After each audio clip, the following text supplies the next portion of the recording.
Então, agora já começou a gravação. A gente vai começar a defesa da qualificação de mestrado do engenheiro Elton Veide.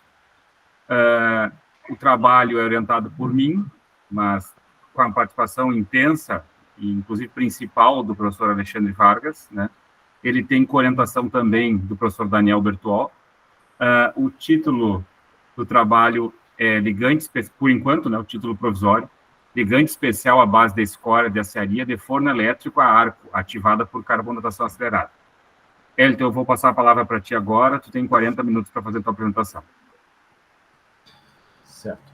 Boa tarde a todos da banca. Meu nome é Elton Veide, eu vou apresentar meu trabalho de qualificação de mestrado aqui, que seria sobre a criação de um ligante especial à base da escória de aciaria de forno elétrico a arco pelo processo da carbonatação acelerada.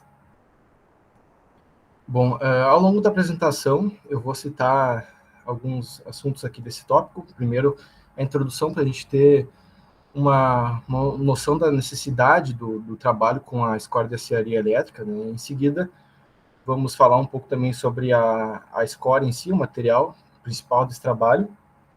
Depois, a justificativa, os objetivos, o levantamento bibliográfico, que também a revisão bibliográfica que foi feita, a metodologia, os materiais utilizados, por fim, o cronograma e as referências.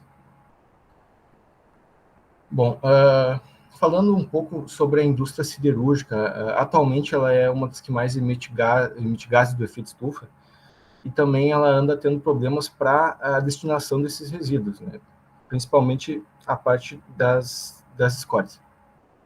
Durante o processo de obtenção do aço, são criados vários coprodutos desse processo, como, por exemplo, as escórias, e esses coprodutos, eles nem sempre eles têm o uso correto dentro da indústria. Ou seja, às vezes, esses produtos não conseguem ser reutilizados, como é o caso da escória de aciaria elétrica. A gente tem casos consolidados, como, por exemplo, a escória de alto forno, que no Brasil ela consegue ser utilizada de 20% até 70% da massa de um saco de 50 quilos do cimento Portland, mas no caso da escória de aciaria elétrica, né, forno elétrico a arco, isso ainda não é possível, principalmente por causa de algumas reações de expansão interna que podem ocorrer no concreto, que é um assunto que eu vou tratar depois, né?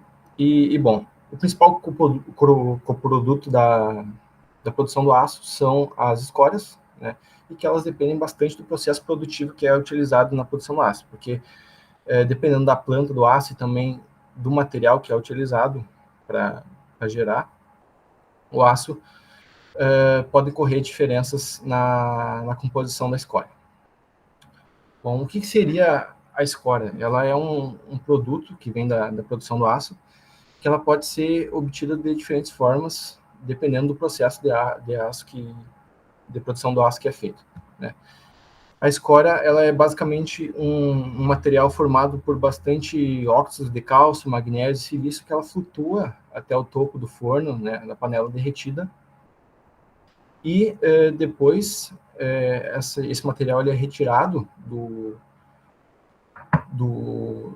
material fundido e ele é levado para resfriamento em parte da indústria. E depois que ele é resfriado, esse material ele pega uma característica de agregado graúdo, ou seja, de um pedregulho mesmo, geralmente com a cor escurecida. Ele fica armazenado em partes da indústria, assim como na segunda imagem.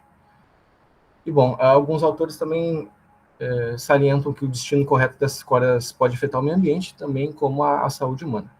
Atualmente, o Brasil ele é o 9º maior produtor de aço no cenário mundial, o que também traz à tona a necessidade de novas alternativas para, digamos assim, destinar essa escória.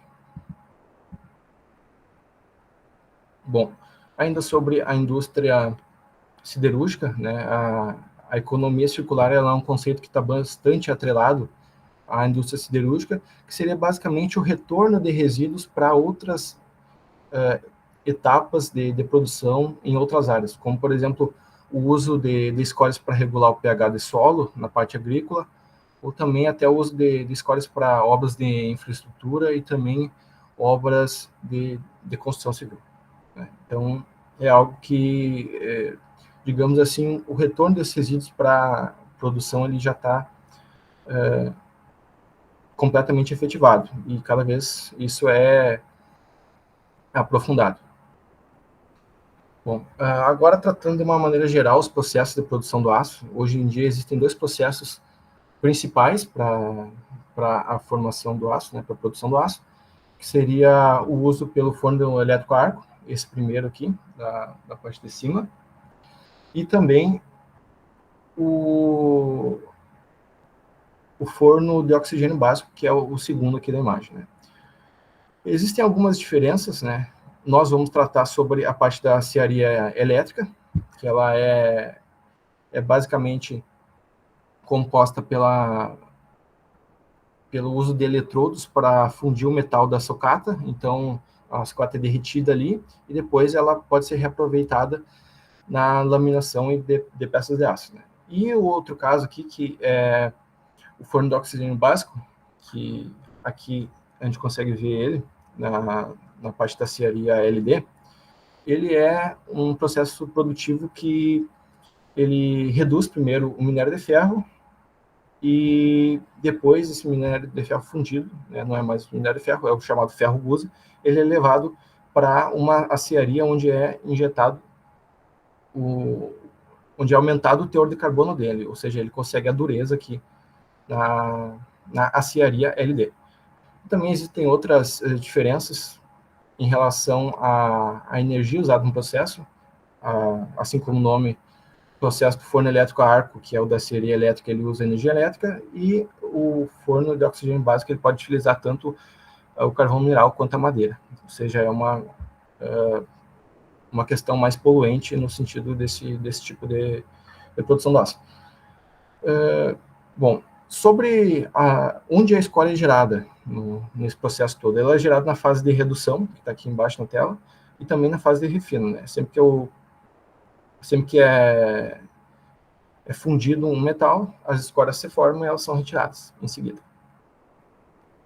Atualmente, assim, a gente tem que 70% da produção mundial é feita pelo forno de oxigênio básico, que é a segunda parte aqui de baixo, e 30% aproximadamente da parte de aciaria elétrica. Bom, falando um pouco agora sobre a indústria do cimento, que também é um ponto que nós vamos tratar aqui. O cimento Portland ele tem muita relevância na sociedade atual e atualmente gira em torno de 8% das emissões globais de CO2, ou seja, é uma produção que ela emite muitos gases de efeito estufa, e principalmente isso se dá pela produção do clinker, que é uma das matérias-primas para o cimento Portland, que está aqui na imagem à direita. O clinker tem muitos poluentes, e nesse sentido, quanto menos poluente, quanto mais clinker tem um cimento, mais ele acaba sendo poluente, né, durante todo o processo. Então, algumas alternativas incluem diminuir a quantidade de clinker dentro desse processo. Existem alguns protocolos internacionais que eles tratam, né, algumas reuniões, protocolos e relatórios que eles buscam alternativas para diminuir, né, acordos entre os países para diminuir essas emissões de gases de efeito estufa na produção de cimento, e também incentivar novas alternativas para o cimento Portland tradicional. Ou seja, tem a COP26, que foi feita recentemente, o Carbon Net Zero, e também existe o IPCC, que é um órgão internacional para efeito das mudanças climáticas. Bom, o IPCC, ainda que eu citei agora, ele estabeleceu uma meta com os países membros para conter esse aumento da temperatura global em 1,5 graus Celsius até o ano de 2050. E isso inclui um incentivo para descobrir novas tecnologias que sejam menos poluentes e que sirvam, digamos assim, de fontes renováveis ou também de maneira menos poluente.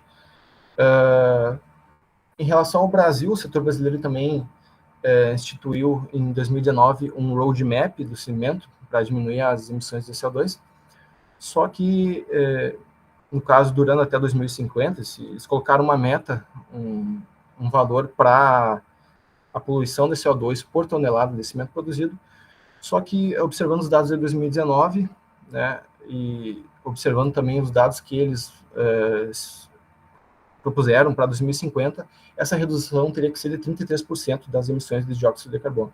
Então, é um valor realmente bastante considerável, e nesse sentido, carece ainda mais alternativas de ligantes menos poluentes, né, em relação ao clinker do cimento Portland. Sobre a score de engenharia elétrica, aqui nós temos que também existem alguns programas governamentais, também na parte da Europa, da União Europeia, que incentivam a troca de fornos de oxigênio básico para fornos de aciaria elétricos, né? E, concomitantemente, existem algumas previsões de mercado que também elas prevêem que o uso desses fornos vai aumentar, né? Essa indústria vai ter um acréscimo. E, nesse sentido, quanto mais fornos de aciaria elétrica, mais vai ser produzida a escória de aciaria elétrica. Que, no caso, a principal problemática é que ela não é indicada hoje em dia para o uso no cimento Portland, porque ela possui algumas reações expansivas que podem comprometer o concreto. Bom, aqui sobre o processo da aciaria elétrica, dependendo da modulação da planta, do processo do aço, essa produção no forno elétrico a arco, ela pode envolver sucata, mas também pode envolver uma parte do método tradicional, né, que seria a redução no minério de ferro e também a sucata. Nesse sentido aqui, né, a sucata ela pode ser implementada assim como o ferro gusa que vai ser colocado aqui dentro. Então, aqui nós temos a etapa, o forno elétrico a arco, e depois uma segunda parte de refino, que seria a panela, onde aqui podem ser colocados alguns, digamos assim, algum tratamento para conferir propriedades especiais ao aço. Bom, aqui nós temos uma descrição mais detalhada de dentro do forno elétrico a arco. Principalmente essa primeira imagem aqui é o forno elétrico a arco em si. A gente pode ver que a escória ela se depõe aqui na parte de cima, né, do forno. E aqui a gente consegue ver também a panela, né, a panela que seria a segunda parte do refino. A escória também está depositada aqui e a gente consegue ver as duas saídas para a separação dessa escória, para depois ela ser resfriada em pátio da indústria. Bom, sobre a principal problemática do uso da escória de aciaria na indústria cimentícia, existem algumas reações de expansão interna que ocorrem principalmente pela quantidade de óxidos de magnésio e também pelos óxidos de manganês livres.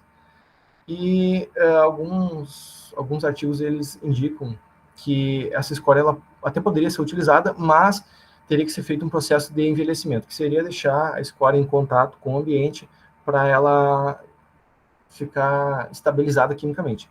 Entretanto, pensando que o pátio da indústria ele possui grandes dimensões de escória, esse é uma medida meio, digamos assim, complicada de se confirmar, visto que essa estabilidade química que o envelhecimento pode trazer, ela não vai ser uniforme. Aqui também nós temos, nessa imagem, um estudo de 2015 que avaliou o uso da escória de aciaria elétrica para o uso em matrizes de cimento. E, no caso, depois de 365 dias, foram vistas algumas fissuras, né, entre a superfície da escória de aciaria elétrica e da pasta de cimento. Ou seja, o estudo também indicou que essas fissuras aqui provavelmente podem ser em razão também de alguma expansão interna desses óxidos. A justificativa para o trabalho, primeiramente, é a produção de um ligante alternativo que não tenha clinker, ou seja, muito menos poluente, e também a possibilidade de utilizar um resíduo da indústria, que seria a escória de aciaria de forno elétrico, assim como o CO2 que nós vamos utilizar para fazer essa reação. Ou seja, com esses dois materiais que são, a princípio, poluentes, nós vamos conseguir fazer um ligante sem clinker. E, de certo modo, também reduzir o impacto do descarte desses materiais, né, na indústria do aço, assim como agregar valor para a escória de aciaria de forno elétrico a ar. Bom, o objetivo geral que nós temos, né, basicamente seria estudar esse processo da carbonatação acelerada na escória de aciaria elétrica, né, ativada por CO2, para obter esse ligante. Sobre os objetivos específicos, nós vamos avaliar também a influência dos parâmetros de temperatura, pressão do gás de CO2 e também o tempo de carbonatação acelerada na resistência e compressão dessas amostras. Ou seja, nós vamos ter uma malha estatística bem grande, onde nós vamos conseguir aferir, né, estatisticamente quais parâmetros estão realmente sendo significativos para esse aumento de resistência mecânica. Depois nós também vamos avaliar as alterações mineralógicas e morfológicas que vão acontecer na pasta, no material, né, antes e depois da carbonatação acelerada, o que vai acontecer com as amostras. E também, por fim, determinar as condições ideais desse processo, junto com a escória, né, de aciaria elétrica do forno elétrico a ar. Nós vamos conseguir determinar a pressão, a temperatura e o tempo também de carbonatação para que tenha uma melhor resistência à compressão. Bom, sobre agora o processo de carbonatação acelerado em si, ele é um método que ele trata de acelerar as reações do óxido de cálcio livre, ou seja, é utilizado o gás CO2 para formar junto com o óxido de cálcio, formar o carbonato de cálcio, né, o CaCO3, que é um produto que tem bastante resistência e também estabilidade química. Muitos estudos recentes eles trazem que essa reação ela pode, digamos assim, ser uma forma segura e também eficaz de realizar o sequestro de carbono, já que nós vamos utilizar o gás CO2 para que as amostras adquiram resistência. Sobre o processo de carbonatação acelerada, aqui também, aqui tem uma imagem que ela traz um pouco do processo. Nesse caso aqui, nós temos que imaginar que esse corpo de prova aqui, ele foi moldado com uma determinada umidade, ele está sobre uma determinada pressão do CO2, né, e também ele pode estar sobre uma determinada temperatura no meio aqui. Então, esses são parâmetros que com certeza afetam a reação da carbonatação, né, afetam as reações com os óxidos. E a gente tem aqui que o CO2 ele entra também pelos poros, mas também pela água, que é presente na mistura do material, ou seja, entra pelos poros e pela água. E nesse caso aqui, mais uma ressalva também que esse processo ele se assemelha muito com os processos naturais de intemperismo, né, com a reação dos silicatos de cálcio, de magnésio. E nesse sentido aqui, a próxima imagem ela trata justamente da morfologia desses carbonatos que são criados, né? A gente pode ver que conforme vai aumentando aqui a imagem, a gente consegue, por essa imagem de microvarredora eletrônica, conferir a formação desses carbonatos, né? Que é visível também a morfologia deles apresenta uma fase bastante cristalina, né? Principalmente na última imagem aqui. Ainda sobre o processo de carbonatação acelerada, nós vamos ver, né, que esse processo ele depende muito das proporções de óxidos que existem na escória. Ou seja, quanto mais cálcio tiver numa escória, é previsível que ela forme mais carbonatos e adquira mais resistência.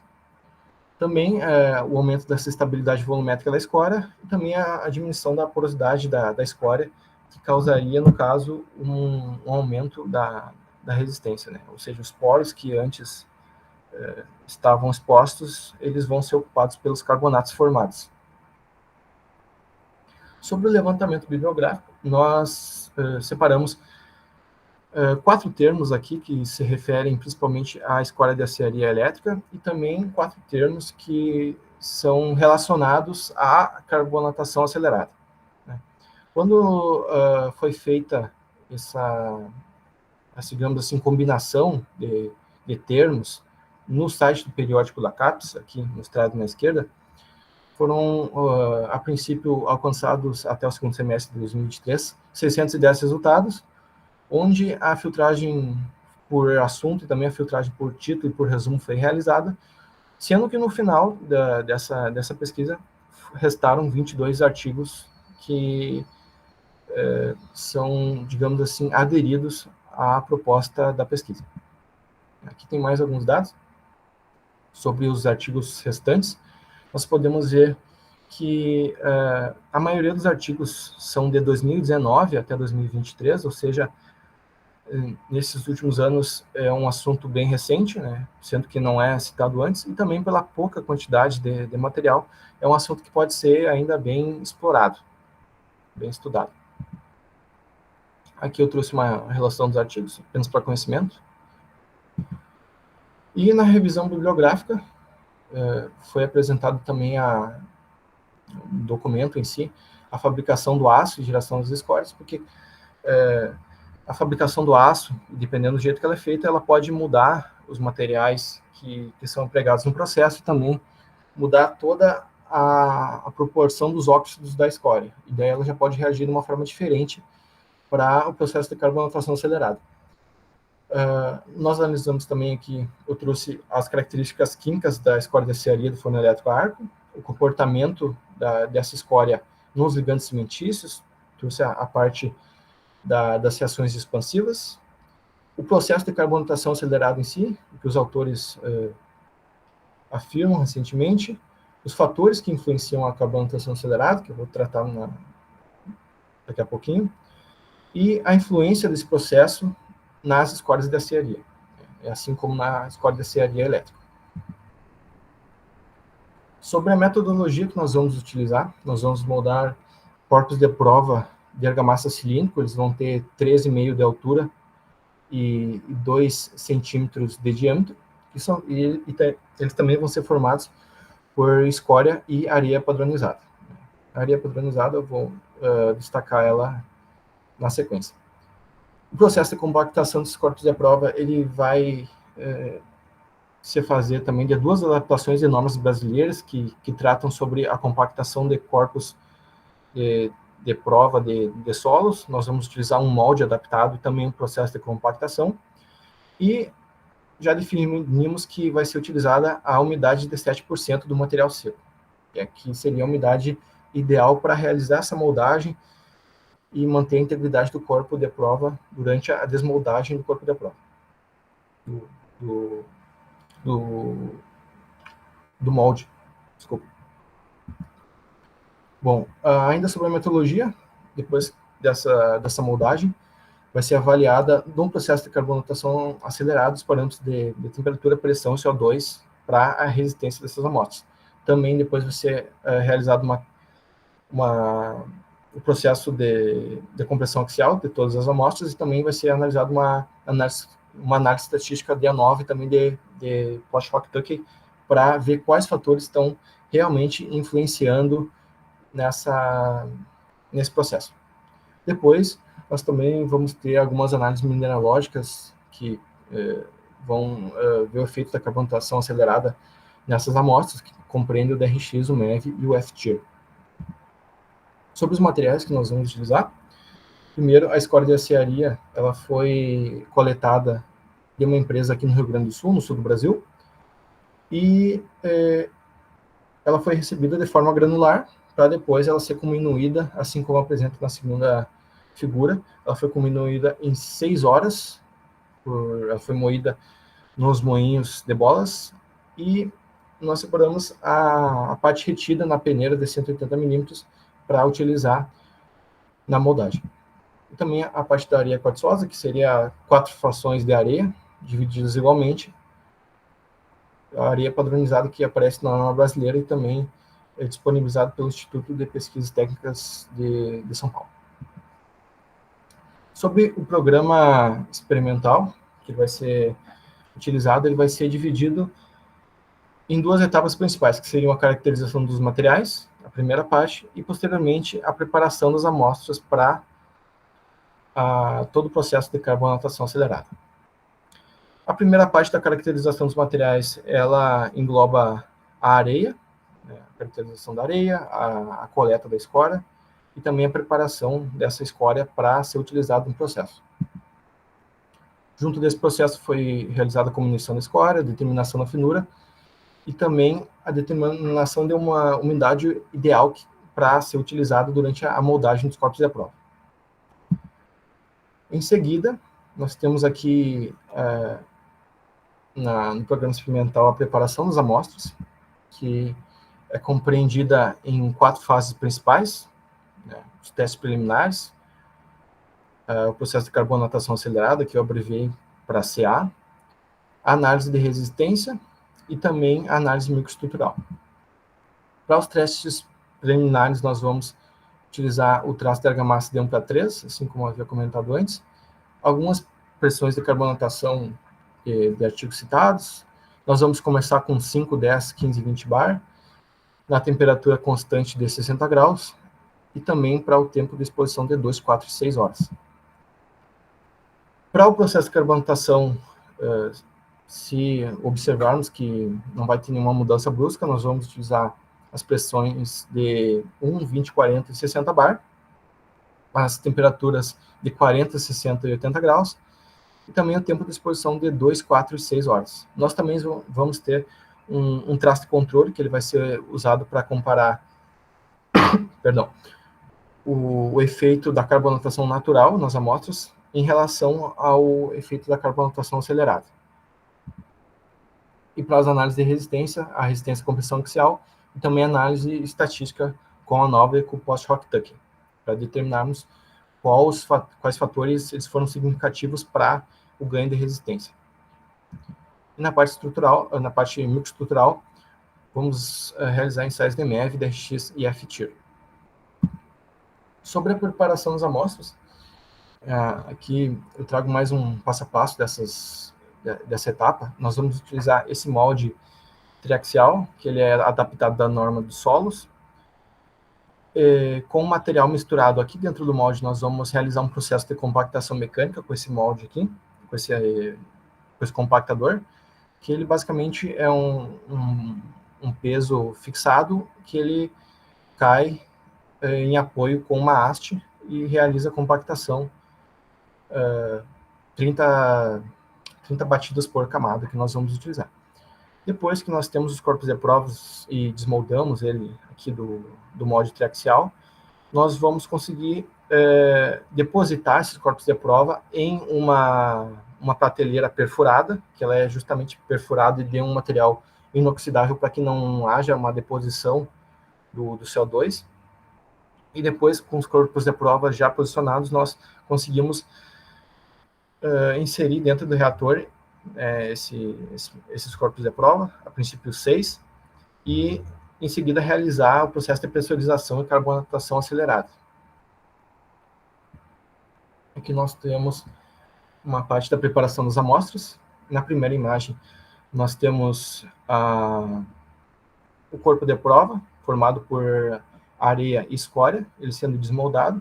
Aqui dá para ver o molde triaxial, que ele facilita em muito a questão da desmoldagem, na segunda imagem também. Posteriormente, ele é colocado na prateleira, onde, em último passo, ele é colocado dentro do reator para realizar aqui o processo de carbonatação acelerada.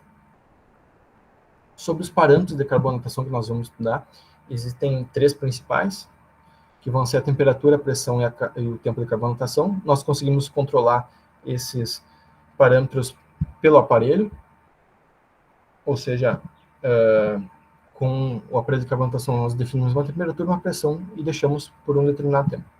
As temperaturas que nós vamos avaliar, a princípio, seriam de 40 graus, 60 e 80 graus, a pressão de 1, 20, 40 e 60 bar, e o tempo de carbonatação de 2, 4 e 6 horas. Ou seja, no final dos resultados, nós vamos ter uma malha considerável aqui para realizar uma boa análise estatística e vamos conseguir determinar quais fatores são influentes para o ganho de resistência por carbonatação acelerada.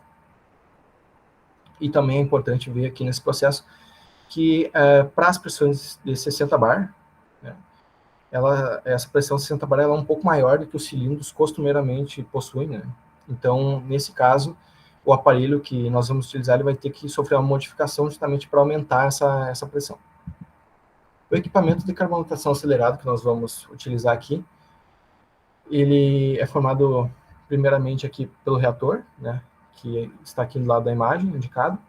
Esse reator, ele é utilizado uma bomba a vácuo para tirar todo o ar aqui dentro.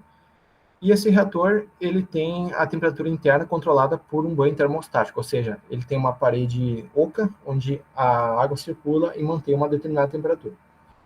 Onde, aqui na saída do cilindro CO2, é controlada a pressão que vai ser determinada dentro do reator, né? E aqui o instrumento de saída para dissolver alguns gases que podem ficar no processo. Isso aqui para as pressões até 40 bar.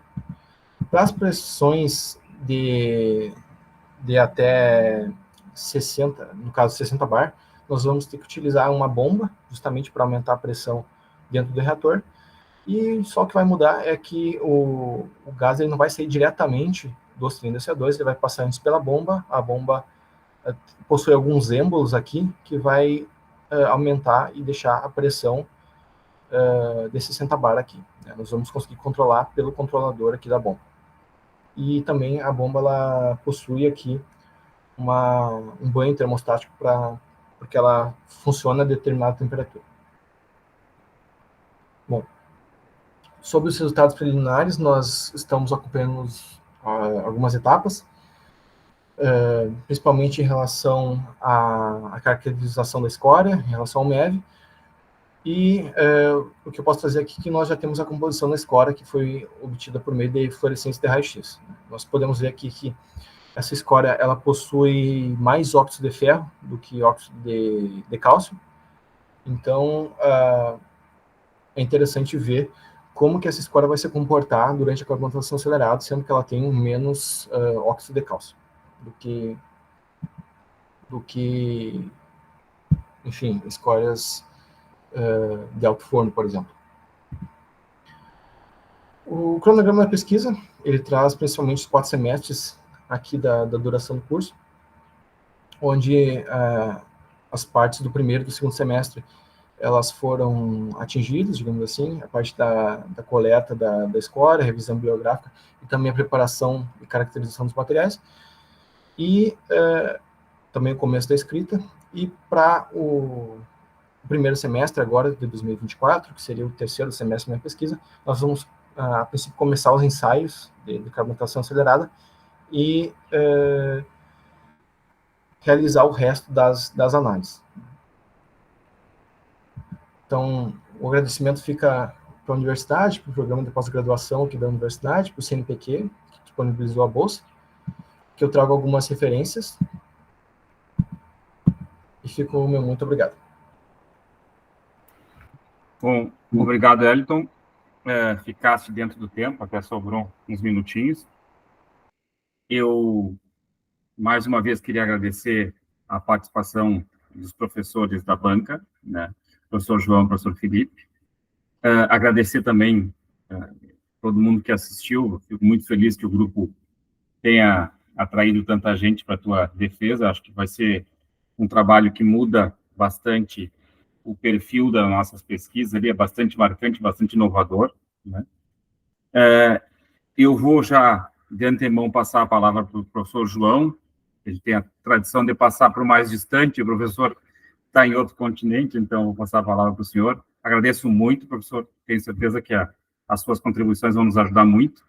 Eu só vou fazer uma coisinha antes, eu vou parar a gravação e começar de novo, porque fica fácil do Elton encontrar os comentários, tá? Então, eu estou fazendo isso agora, mas o senhor fique à vontade para começar a falar, professor.